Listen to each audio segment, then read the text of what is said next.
I just got all these postmodern expressions and put them together in the computer and it came out. That's the essay. That was a major scandal, right? And that really made many postmodernists conscientious about their writing. Right? You get all these nonsensical terms, and someone came up with mysterious interpretation.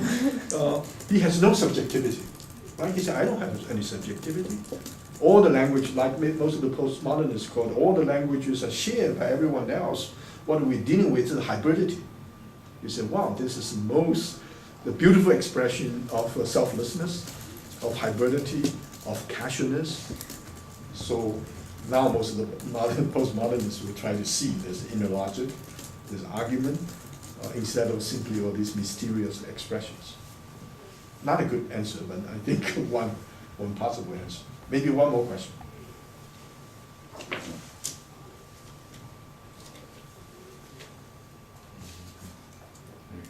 Please. Yes. No. So you mentioned the two kinds of learnings. One is learn to how, and one is learn what. And you say universities basically not learn what, learn that. Learn that. Learn that.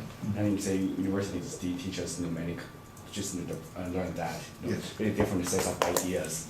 And I feel like in a way it's more difficult to us to be learning in that way, because it's like just playing the piano in a single way versus there are so many ways of playing the piano and you have to choose one to live your life. So I guess we have at university we're just learning all different sets of ideas and have to pick one based on which we sort of live our lives. Sure. And so in the process of selecting our own value, is it important to sort of match it with our subjectivity?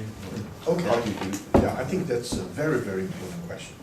The reason why the university is involved in knowing that, this is in classical tradition, to be able to do something which is philosophically uninteresting, to be able to speculate.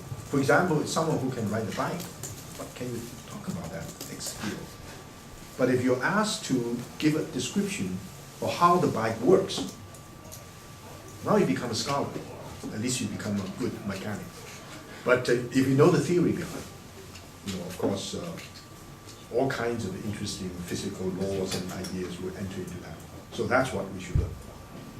We don't learn. That's a very strong reason. If you teach people how to sit, how to become a converted religious believer, this from the university point of view, it's your application of your responsibility. What you need to do is to really try to understand and intellectually,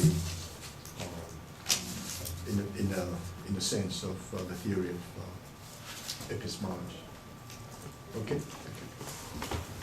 Urge you to read Mencius.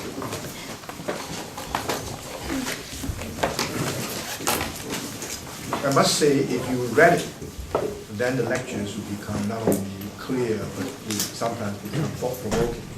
If you haven't read it, the lectures will be postmodern. And we'll have 2 sections tomorrow, both in this room, one at 3 and one at 4 p.m. So you're welcome to attend either one. Oh, really? Yeah. That's a luxury.